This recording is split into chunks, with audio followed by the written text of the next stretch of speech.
hit it, smoke it till we're stupid, twisted, hit it, smoke it till we're stupid, twisted, hit it, smoke it till we're stupid, twisted, hit it, smoke it till we're stupid.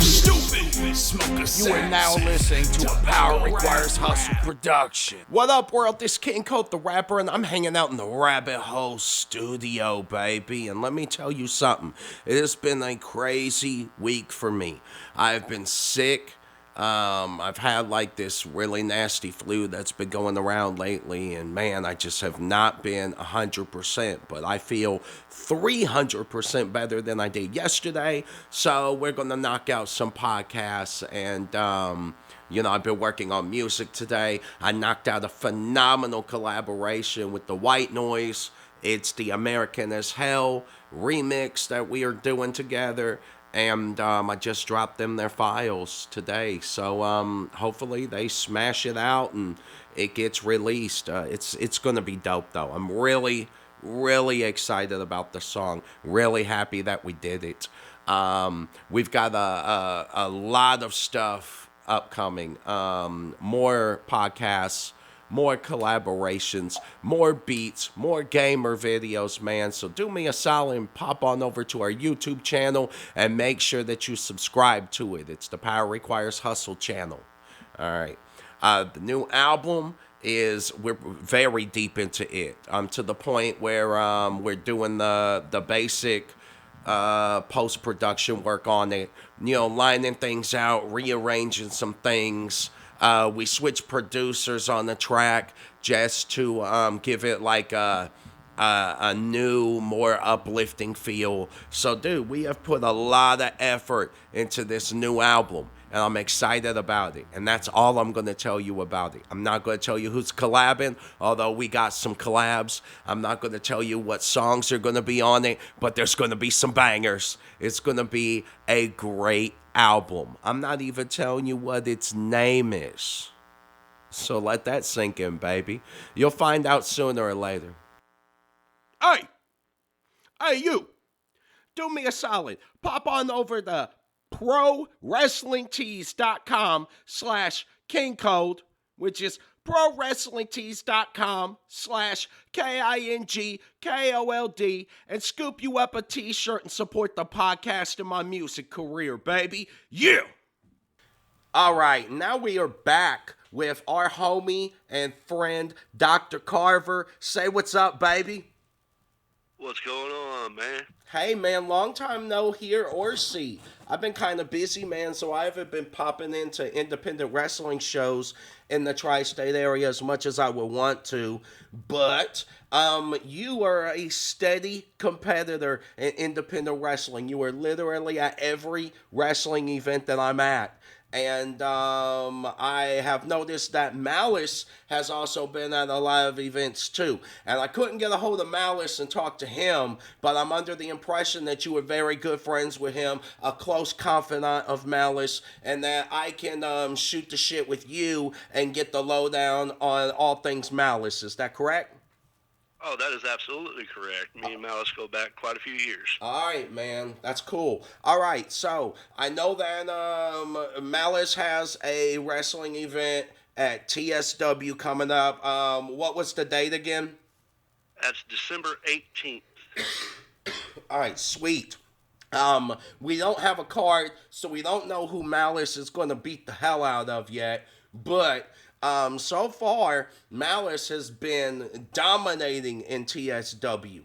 I like his ring presence. I saw online on their social media that he got a new mask, which is mad dope, because you gotta switch the look up. In fact, before I come back, I'm going to switch up my look a little bit, too. Nothing crazy, but, I want to get new tights, new boots. You know how it is.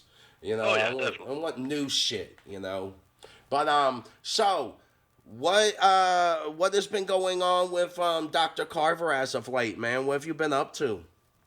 Well, I took a little bit of a break from the wrestling scene, try to focus on my private practice a little bit there.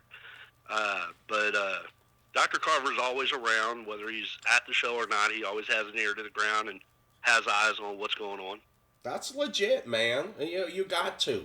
That's why I like interviewing wrestlers, because like I ask you guys, what's going on with this, or like, can you give me the lowdown dirt on this? And you'd be surprised what you can find out and discover through the grapevine that is pro wrestling. Oh yeah, definitely.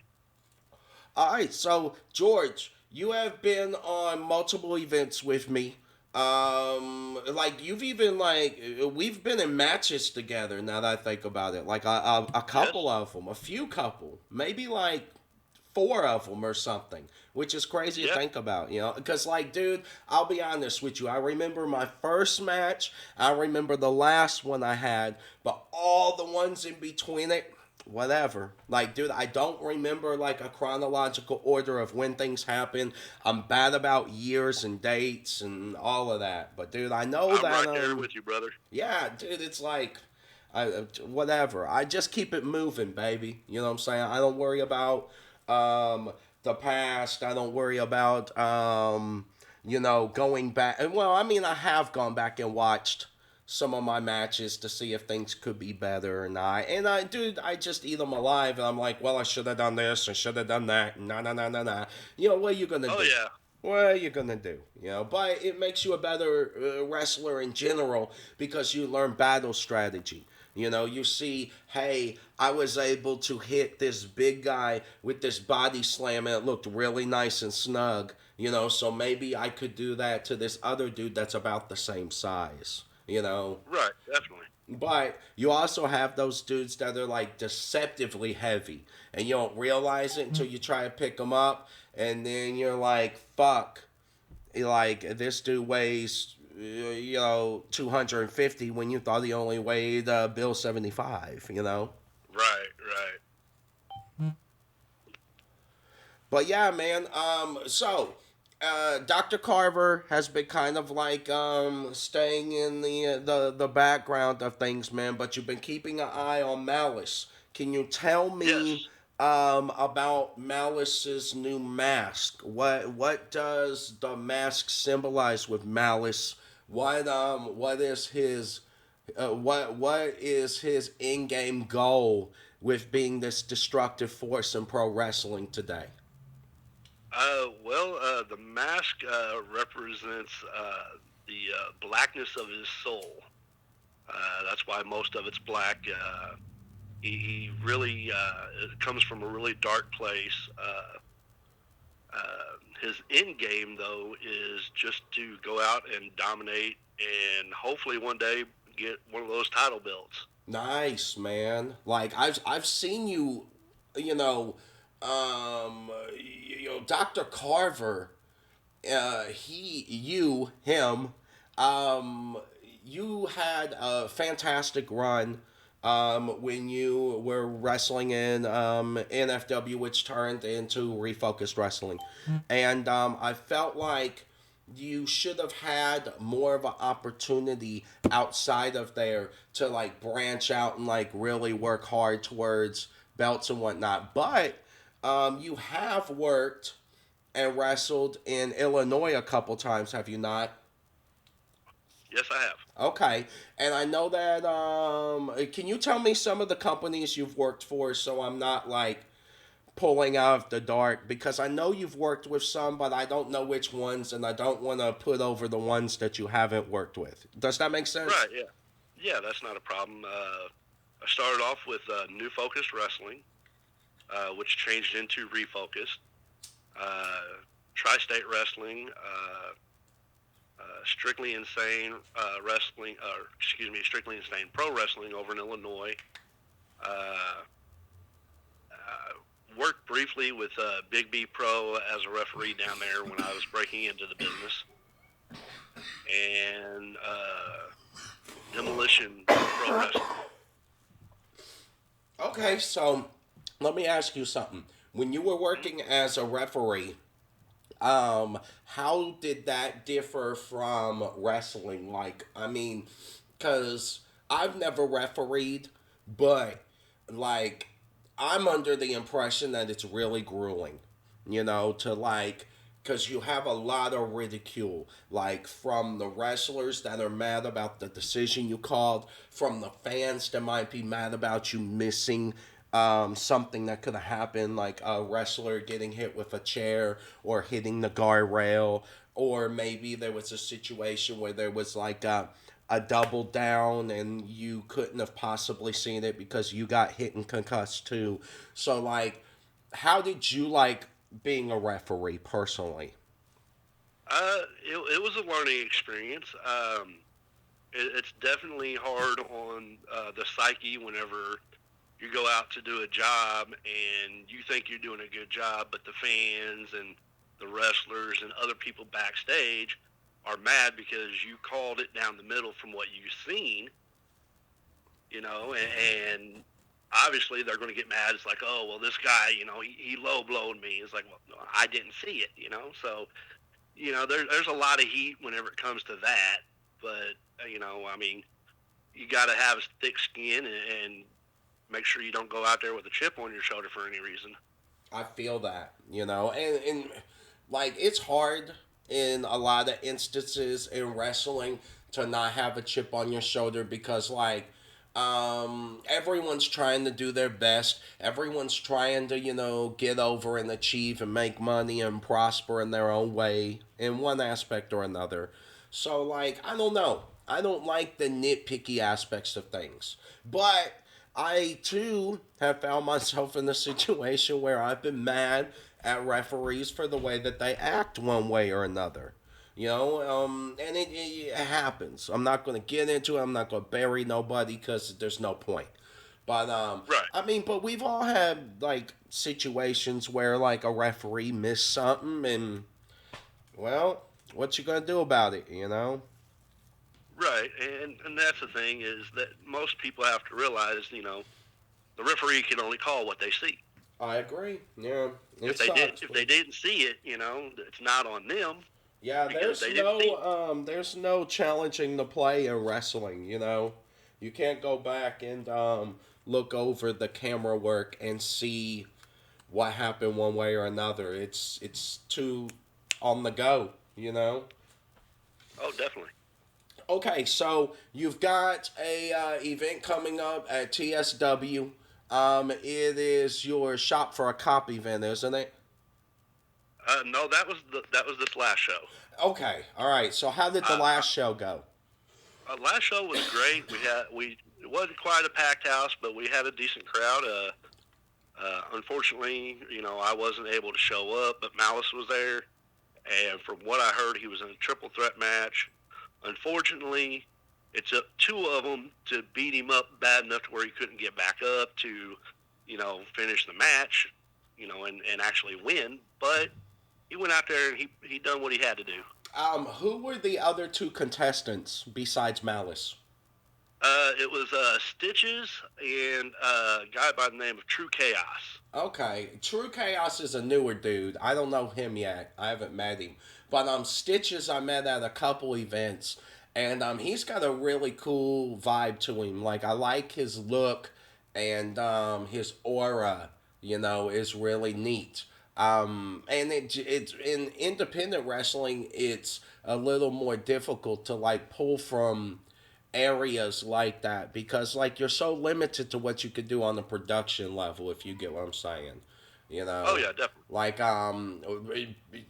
when I first started, wrestling, I really wanted to have this this light show when I came out. I don't know why, but I thought like this laser light show thing was going to be cutting edge and super different. And to be honest, it would have been because nobody had done it. But I realized that every building that we used, independently, the lighting is like the old lighting where when you turn the lights off, it takes a half an hour for them to power back up and come back on. So, oh yeah. So like you can't do like a super cool light show and cut half of the lights and then make it work. It wasn't a possible thing, which really was disappointing because like I had the lights set up to strobe with the music, and it was going to be super dope and different and intricate, and it just never happened. But like when I see wrestlers like Malice and wrestlers like Stitches, I just feel like there's so much more to those characters that like needs to be brought to the surface that like you really can't do without a really phenomenal production, and like that's the cool thing about it though. It's like pro wrestling is like George Lucas ideas to where he made Star Wars, and then now we are all of these years later and they're still building on his ideas. Oh yeah, So definitely. like you can always go back and be like, yo, this or that. So Malice is in a great position with where he is, where he's building up this reputation of just being a badass bully, and at the same time on the back end of things, if somebody like WWE wanted to scoop up Malice, they could build these dope vignettes based around, his dark soul, his Oh mask and yeah. why it's black, all of that cool shit. Yeah, no, definitely.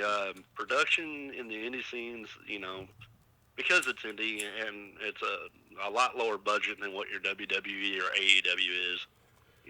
They can't do a lot that we would love to do, but unfortunately, we got to go with what production is. Yeah, I feel you. And I mean, music's the same way. Like you have no idea just this year how many artists I hit up to work with, and it just wasn't a possibility, and it sucks because like these guys are phenomenal artists and I know I'm the shit.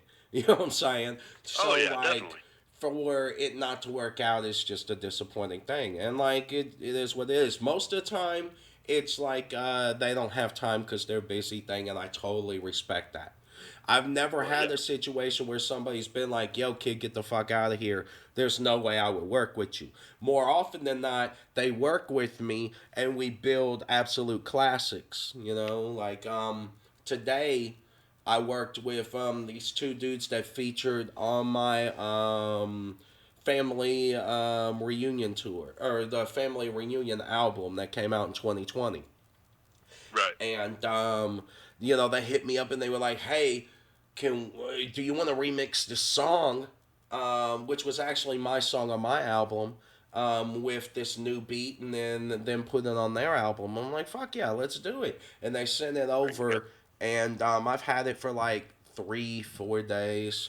But dude, I felt really like sick and just have had like coughing issues, and my lungs hurt really bad for days, so I just hadn't got around to finishing it. But today, man, I woke up feeling so much better that I just knocked it out, and it turned out There you go. phenomenal. Like, bro, I am on this hot streak of music and content creating that's just been beautiful. My plays keep going up. People keep trying to book me for events. And to be honest, man, I'm gonna clear up some weekends coming up so I can swing up to TSW. I want to work with them again, and I know that they're talking about doing a refocus show next year. Well, they've got a women's show coming up, and I'm gonna Yeah. get them on to talk about that at some point. Because pro wrestling is life. But Oh yeah, definitely. okay, let me ask you something though. Sure. How do you feel about like SmackDown's coming to town in February? Are you gonna go? Uh, if I can clear my calendar, I will be there. Okay, now have you been following SmackDown at all? I've been following SmackDown, Raw, NXT, AEW. I keep my ear to the ground on all of them. Damn, that's what's up. The doctor knows best. That's fantastic. Okay, so let me ask you something. With Sure. what's going on with the bloodline and everything in WWE, do you think that independent wrestling would be able to create a dynasty group like that on an independent level that is just as charismatic and just as over with the fans, but from an indie level where they can do more erratic things without having to worry about losing M&M's as a sponsor or whatnot, and I mean Yeah. they kind of do that with Bullet Club, but I feel like Bullet Right. Club isn't like a family thing. You know what I'm saying? Hmm. It's Hmm. not like a tight knit crew. They kind of interweave people in and out like the NWO did. You know what I'm saying? Right. Because Oh, NWO said they were for life, all they want to, but they were a multitude of people that got voted off of the island as they went along. oh yeah, definitely. Uh, but to answer your question, if the indie scene had a good group of workers that were willing to travel as a group together all over the place, then yeah, it could be done. It's just finding the right set of workers to pull it off. I agree. I absolutely agree. But it would take I think it would take a certain type of athlete. You know what I'm saying? Oh yeah, Uh, definitely. and I mean, really, how big of a group do you want to have as an indie crew? You know what I'm saying? Do you want to be 11, 12 deep? Where you've got to worry about dudes not being able to show up for events and shit like that because they got real life shit going on. It's Right. just a really difficult thing. But like big companies have the advantage of, hey, you're on a guaranteed contract, so you're fucking showing up whether you like it or not, and Exactly. this is what you're Exactly. doing. Right. They could. I would say if I had to put a number on a group of people, I would say no more than six. I agree. I feel like six is a fair number. You know what I'm saying? You got four of them working, two of them outside, crowd controlling. That'd be perfect. Even just three of them working at any given time. And you can Oh yeah. constantly switch them out. That would be the way to go about it for real. Like a pig Definitely. pile of humans. Just a bunch of Oh yeah. people. Yeah. That might be something to talk over with Malice one day, Mr. Carver. Yeah, I'm going to. Matter of fact, I have a meeting with him later today. We're working on some psychological issues with him still, but yeah, I can bring that up with him. Well, I mean, you're gonna have psychological issues when you have a dude that wears a mask and stomps on people for fun and enjoyment. Oh well, yeah. Oh, of course. All But right, so no. do me a Yep. favor. Plug your social media of how people could get a hold of you, and plug that TSW show one more time so we know the date and they know the whole dealio. Yeah, sure. TSW Tri-State Wrestling up in Vincennes, Indiana. December 18th is the next show up there. I believe it's like $8 or $10 to get in, something like that. It's not that I bad. think it's 8. Yeah, How I believe it's 8. where is it at? It's at the Eagles Lodge. Yeah, it's at the Eagles Lodge up in Vincennes. Nice. All right, no problem. They can Google that. Not an issue. All right. Right. And how can they follow Dr. Carver and how can they follow Malice on social media? You can get with Malice on his Facebook page. That's the best way to get a hold of him through there. Uh, as far as me, Dr. Carver, you can reach me through Facebook. It's George Yancey the second, aka Dr. Carver. You can reach me on.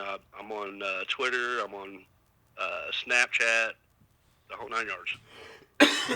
Only holler at him on Snapchat if you got big breasts. No, I'm just playing. I think my old lady would have a problem with that one Nah, though. which is understood. Which is understood. No, but look, George, if you decide to check out WWE, holla at me. We might have to check out SmackDown together, buddy. Oh yeah, definitely, man. I will definitely be in touch with you about that. I think it's February is when they're coming. Yeah, it's like February 22nd or something. Right, right. But yeah, man, when it gets closer, man, I'll holler at you. All right, George. Thank you for being on the show, Dr. Carver. I appreciate you as always. If you need anything, just holla at me, my brother. Definitely, man. Appreciate you chatting with me. Y'all have a good day, and I'm better than everybody, so it's all good. Twisted, hit it, smoke it till we're stupid, twisted, hit it, smoke it till we're stupid, twisted, hit it, smoke it till we're stupid, twisted, hit it, smoke it till we're stupid. You are now listening to a Power Requires Hustle production.